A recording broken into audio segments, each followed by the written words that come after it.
Welcome to another episode of Kitchen Sink Dharma.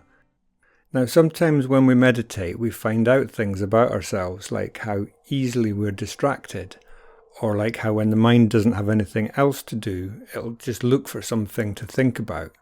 So if you find yourself dozing off when you're trying to sit and meditate, or generating a stream of half-baked ideas, or worrying about something that may never happen, then this talk is for you.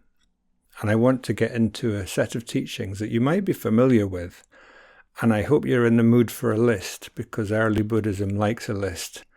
And there's actually two lists that go together, and they appear in the Satipatthana Sutta, which is the teaching on the four foundations of mindfulness. And they come up elsewhere in the Pali Canon.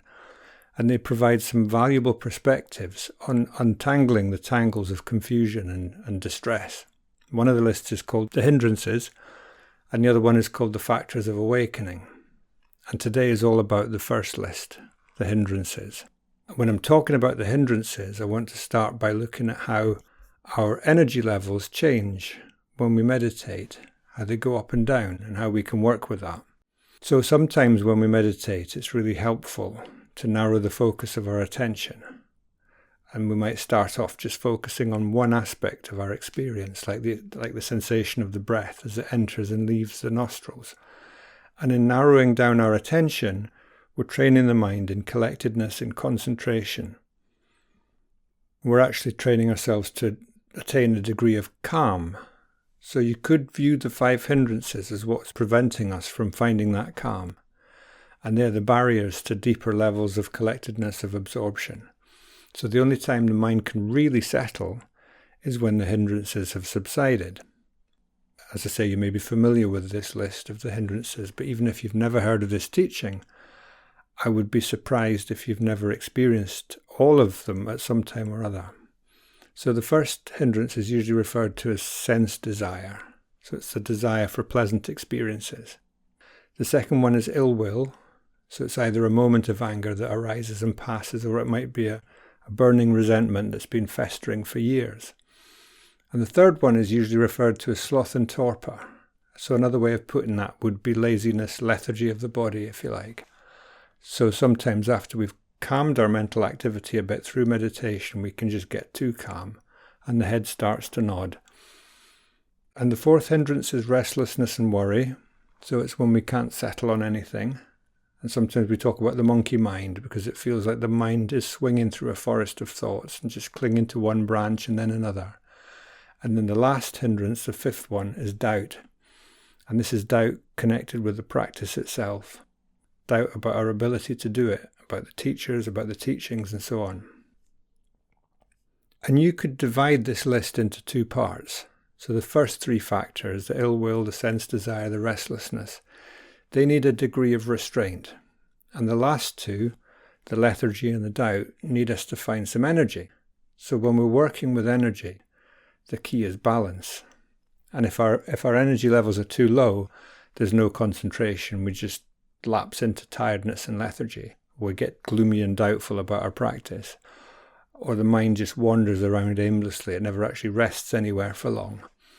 But if we've got excess energy, we get restless and agitated, and the mind is still distracted, but it's more likely to be obsessing about something, or we get irritable and jumpy.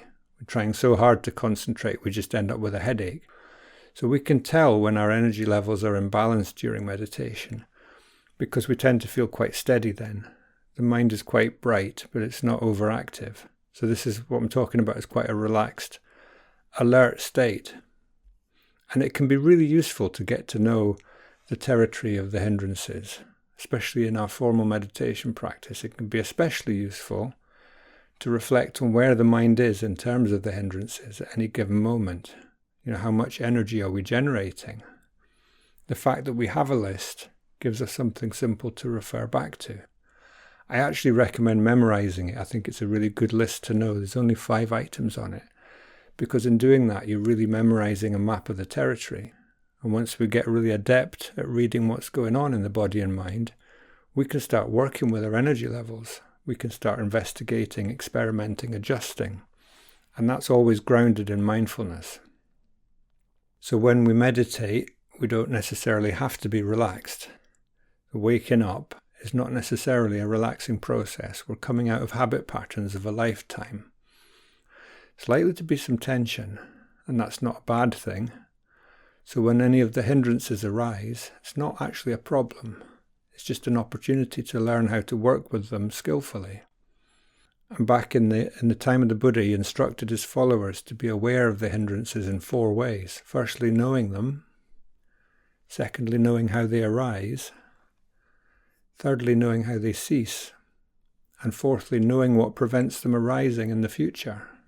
So let's start with knowing them. So in my practice, the starting point is always the body, mindfulness of the body. The body is a doorway to understanding and working with our energy levels.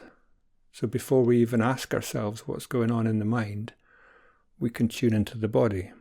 We can listen.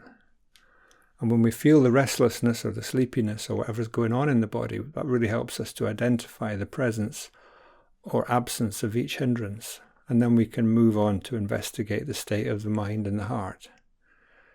And then the next one is knowing how they arise. So in other words, knowing what it is that's taking you away from the object of meditation as you drift off into distraction. So for example, if you have excess energy and you're in a spiral of obsessive thinking, you can track back. You can actually track back. You can recollect what thought it was that led to the one that you're involved with now, and tracking back further and further, seeing if you can actually become aware of what thought led to that one. Right back to the first thought that took you off in that direction. You might find that there's common patterns. Might be something going on in your life that's agitating you. Or if you're sleepy and lethargic, just considering where you are in your day. Have you just eaten? Are you tired from working all day? Maybe there's something else going on. And then we're encouraged to know how they cease. So the question here might be, what's actually worked for you? As you get to know your own patterns, you can observe them fading away. What helps them on their way? It's important to remember that we can engage with the hindrances and we don't have to be passive.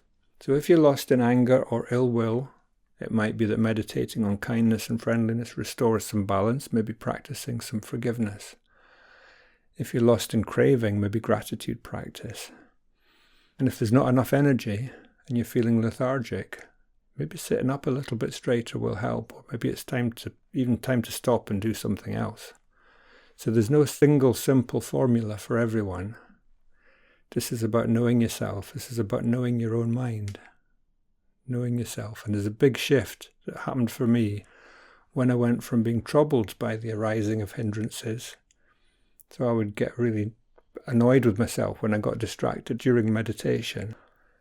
Went from that to being interested, just being interested in what was going on in the physical sensations that arise with the hindrances. And then finally, there's knowing what prevents their arising in the future. And again, this might be different for everyone. But what you do immediately before you sit down and meditate is probably quite important. So for me, setting an intention at the start of a sit or at the start of walking meditation really helps. And an intention might incorporate a willingness to engage with and confront whatever difficulties come up. Meditation sometimes requires a bit of a heroic stance. It's not enough just to bring energy to our practice. It's also about focusing it. We all have energy, so setting an intention helps us to be more conscious about where we're directing it, where we're directing that energy.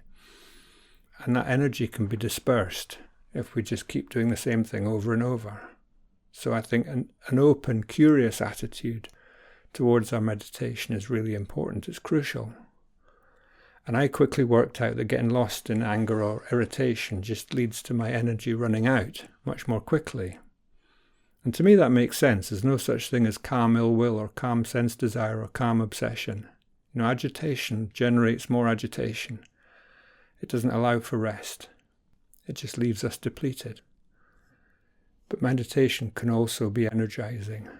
If we really engage with it, it can be energizing. And the poet David Whyte said the antidote to exhaustion isn't always more rest. Sometimes it's wholeheartedness.